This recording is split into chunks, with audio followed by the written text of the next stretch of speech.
अस्सलाम वालेकुम नाज़रीन। ड्रामा सीरियल नकाब जो कि बहुत ज़्यादा दिलचस्प होता जा रहा है। आने वाली नेक्स्ट एपिसोड में हम देखने वाले हैं ईमान जिसने अपने ओहदे का इस्तेमाल करते हुए और कानून के मुताबिक ही जाकर लैला का फार्म हाउस को सील करवाया और फिर लैला की जगह आहद को अरेस्ट भी करवा दिया, जिसे देखकर सभी लोग बहुत ज़्यादा शॉक्ड होते हैं कि ईमान इतनी ताकतवर कैसे बन गई।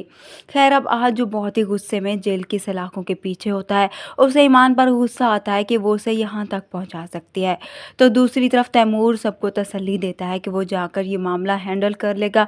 इस पर तैमूर का बाप उसे कहता है कि वो लड़की तो हमारे लिए आस्तीन का सांप निकली। तैमूर उन्हें कहेगा कि वो उसको सबक ज़रूर सिखाएगा, इसलिए किसी को भी फिक्र करने की ज़रूरत नहीं। तभी ज़ारा जो बहुत ही खुश होती है कि आखिर ईमान अब तैमूर के मुकाबिल आ गई है, इसलिए वो भी तैमूर पर टोंट करती है कि अब तो उसे भी समझ जाना चाहिए, क्योंकि ईमान अब कमज़ोर नहीं रही। ऐसा ना हो कि वो अब घर का रहे और ना ही बाहर का, क्योंकि ज़ारा भी उसे बातों ही बातों में ये जताने की कोशिश करती है कि उसने तैमूर की खातिर खुद को बहुत नीचे गिराया है, मगर अब वो भी ऐसी कोई हरकत ना करे जिससे वो खुद नीचे गिर जाए।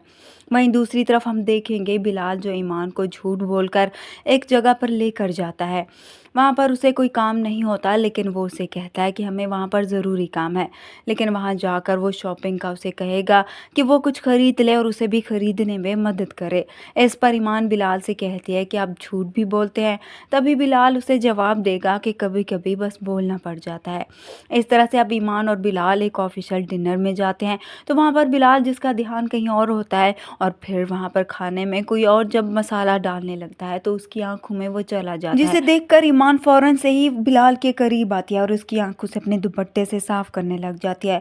बिलाल जो फौरन से ही नॉर्मल होता है ताकि वहाँ पर वो किसी नज़रों में ना आए। इस तरह से अब डीसी यानी कि बिलाल के पास अब तैमूर का एक चेक आ जाता है। वो जितनी रकम उसमें लेना चाहता है ले ले और इसके बदले में आहद को छोड़ दे। बिलाल हैरान होता है, आखिर ईमान से कहता है कि आपको भी इतना ओवर कॉन्फिडेंस नहीं होना चाहिए, जानती है वो कितने ताकतवर लोग हैं और उन्होंने मुझे चेक भी भिजवाया है। तो ईमान बिलाल से कहती है कि क्या आपने वो चेक लेना है। तभी बिलाल उसे जवाब देगा कि ये तो मैं हूँ, अगर मेरी जगह कोई और होता तो पैसे लेकर उल्टा आपको इसमें फंसा देता। आपको समझा रहा हूँ कि आइंदा से इस तरह से अपना ख्याल रखें। वीडियो पसंद आए तो वीडियो को लाइक कर दें, चैनल पर नए हैं तो चैनल को भी सब्सक्राइब कर दें।